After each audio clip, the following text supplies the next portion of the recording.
Salut! On espère que vous allez bien. Aujourd'hui, on va vous parler d'un film complètement givré. C'est un film français et ça s'appelle Le Monde est à toi. T'es prêt, Alex? Toujours. Alors, c'est parti.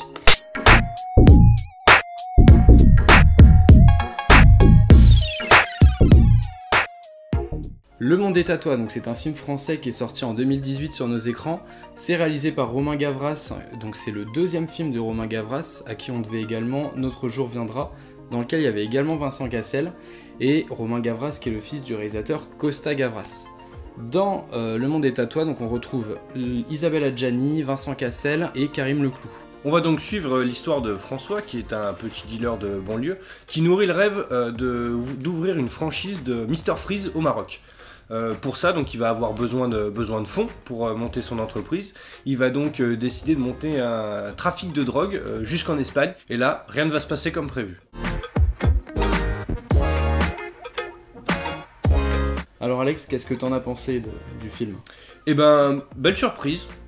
Pour moi, quand on lit le synopsis du film, un peu cette histoire de l'homme qui rêve de monter une franchise Mr Freeze, on se dit, j'ai pas très envie de voir ce film. Quand on commence à le regarder, on se dit, je m'attendais à ce que ça soit une comédie. Finalement, c'est quand même assez sérieux, assez grave même par moments, et c'est un bon mélange, c'est super sympa. C'est vraiment un film super sympa, les personnages sont tous atypiques, très marqués, vraiment une personnalité assez différente dans chacun des personnages, assez bien développée, c'est ce que j'allais dire, jusqu'à la fin du film, où ils ont tous une fin différente, une évolution au cours du film, et c'est vraiment appréciable. Après, au niveau de l'histoire, c'est un peu complètement barré, et même s'il n'y a pas d'humour, entre guillemets, de scènes d'humour ou de scènes... C'est l'absurde. Voilà, c'est ce côté absurde qui rend le film assez frais, en réalité. Et toi, Quentin ? Justement, moi j'ai vraiment adoré, je te l'ai fait découvrir un petit peu sur le tard. Moi ce que j'adore c'est le rythme, on ne s'ennuie pas. C'est vrai. 1h40, 1h45 de film. Une bande originale du feu de Dieu comme j'aime, avec donc la musique, on retrouve des compos de Jamie XX et Sébastien, donc voilà, la musique électro-française comme j'aime. Au niveau des plans, des cadrages, tout ça, c'est très stylisé, il y a des moments on a l'impression de regarder un clip vidéo et franchement ça passe super bien. Très belle couleur. Des ralentis, du jeu sur les couleurs, c'est le top. Au final c'est un deuxième film, mais on dirait que le réalisateur a déjà une longue carrière et moi ça me donne envie d'attendre d'autres films de Romain Gavras, tu vois. Après au niveau des acteurs, y a pas de souci.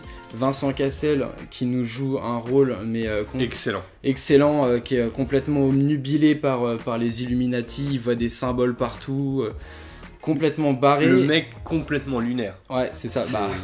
Le type est perché. Après on retrouve aussi Isabelle Adjani, donc complètement botoxée malheureusement, mais qui nous joue le rôle d'une mère de famille kleptomane, michto un petit peu sur les bords. Et puis qui au final ne pense qu'à elle du début à la fin du film.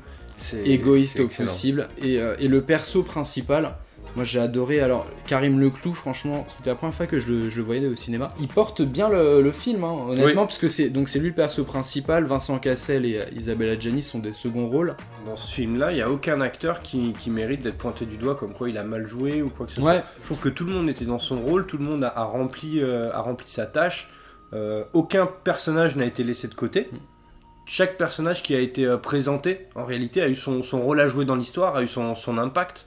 Et ce qui est cool en fait, c'est de se dire que c'est un film français, mais qui a de l'ambition, et on voit que le réalisateur a puisé des différentes sources d'inspiration, notamment du Scarface avec Tony Montana, Miami, un peu la démesure, le flambeur et tout, et il y a des codes même esthétiques qui sont repris de Scarface, c'est appréciable, et rien de plus à dire sur ce deuxième film qui est, franchement, moi scotché. C'est une belle réussite.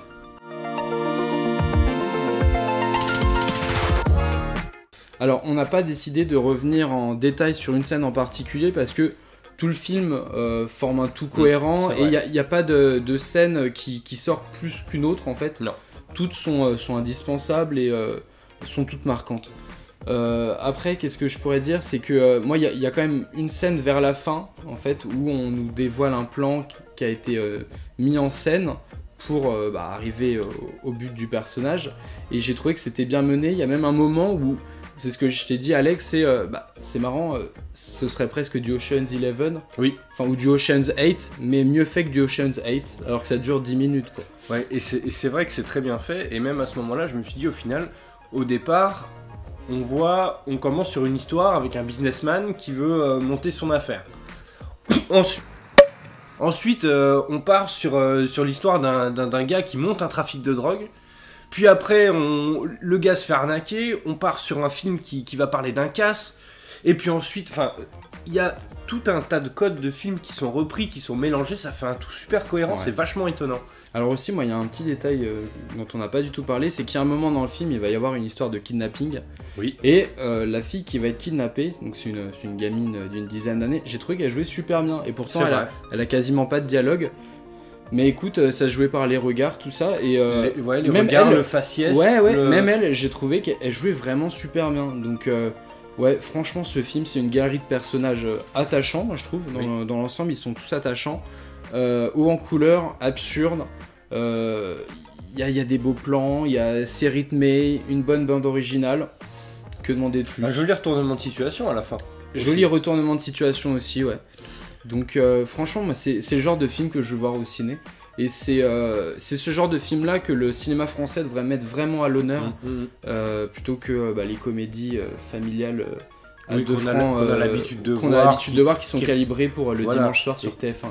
Qui reprennent toujours les mêmes codes, etc., etc. Ouais, donc là, un peu de nouveau, ça fait vraiment du bien. Donc voilà, on va clôturer là-dessus, on espère que vous aurez apprécié cette vidéo. Donc comme on vous l'a dit, un bon film, allez le voir, vous perdrez pas votre temps. En plus de ça, ça met quand même à l'honneur le cinéma français, le bon cinéma français, si je puis dire. Et on vous retrouve bientôt, j'espère, pour une nouvelle vidéo. Et surtout, n'hésitez pas à passer sur la chaîne Facebook, à vous abonner, lâcher quelques likes, des commentaires surtout. Ouais, ce serait bien ce que vous en pensez. Ouais, voilà, ce serait bien qu'on puisse débattre un petit peu sur les réseaux de ce que vous pensez de notre contenu et des films desquels on vous propose. Ouais. Exactement. Bon, et on vous dit à bientôt et puis visionnez bien des films. Allez, salut.